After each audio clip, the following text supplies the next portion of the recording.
আসসালামু আলাইকুম রহমতুল্লাহি বারকাতুহু। আপনাকে কেউ ফোন করে বলল, স্যার আপনার একটু এটিএমের পাসওয়ার্ডটা বলবেন, আপনার অ্যাকাউন্টে কিছু টাকা আমরা প্রোভাইড করব, বা আপনার নতুন একটা এটিএম কার্ড এসেছে বা আসবে, তার জন্য আপনাকে এটিএম কার্ডের একটু পাসওয়ার্ডটা বলতে হবে। আমরা নর্মালি কী করি, অনেকে বলে দেয়। সেম একই ঘটনা, আমরা যখন এলএলবি করতাম তখন ওটা ছিল লাস্ট সেমিস্টার, অর্থাৎ 6th সেমিস্টার।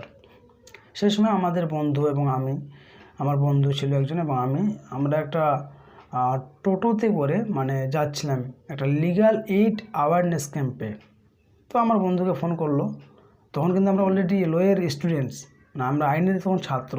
তারপরে আমাদের মধ্যে যে মিস্টেকটা হয়েছে, তো আমার বন্ধুকে এসএমএকে ফোন করে বললো যে স্যার আপনার নতুন এটিএম আসবে বা নতুন এটিএম কার্ড এসে গেছে, আপনার একটু পাসওয়ার্ডটা বলবেন প্লিজ। তো সে বলে দিল। আর আমাকে মনে হয় জিজ্ঞাসা করলো আমার বন্ধু যে কী বলবো, পাসওয়ার্ডটাকে দিয়ে দিব। তো গাড়িতে ছিলাম, আমি হয়তো বলে দিলাম হ্যাঁ ঠিক আছে দিয়ে দাও। মুড তো সবসময় ঠিক থাকে না, হয় কি না। তো তারপরে কিন্তু কিছুক্ষণ পর আমি বললাম অ্যাকাউন্ট চেক করুন তো একটু। আমার বন্ধুকে বললাম, অ্যাকাউন্ট চেক করলো, টাকা কেটে নিয়েছে প্রায় 400-500 টাকা। 400-500 টাকা কেটে নিয়েছে। তারপর আমি বললাম সঙ্গে সঙ্গে ভাই টাকাটা আমার অ্যাকাউন্টে ট্রান্সফার করে দাও, কারণ আরও বাকি টাকাগুলো কেটে নিতে পারে। তো এই ধরনের প্রতারণা, এই ধরনের বিভিন্ন cyber related problem, cyber crime related problem কিন্তু অনেকেই আমরা ফেস করি। অতএব আপনাকে কেউ যদি এটিএমের একটু পাসওয়ার্ডটা বলবেন, স্যার এটিএম নতুন এসেছে বা এটিএম আসবে, তার জন্য আপনার কোনো তথ্য যদি নিতে চায় আপনারা অবশ্যই দিবেন না।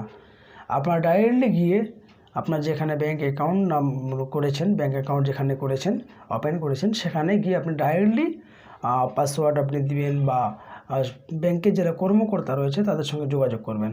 তাছাড়া এইভাবে দিলে আপনি কিন্তু আপনার টাকা পয়সা অ্যাকাউন্ট থেকে আপনার কিন্তু চলে যেতে পারে, যেটা আমরা আইন অবস্থায় পড়া, অর্থাৎ লয়ের ছাত্র হয়েও আমাদের একটা মিস্টেক হয়েছে।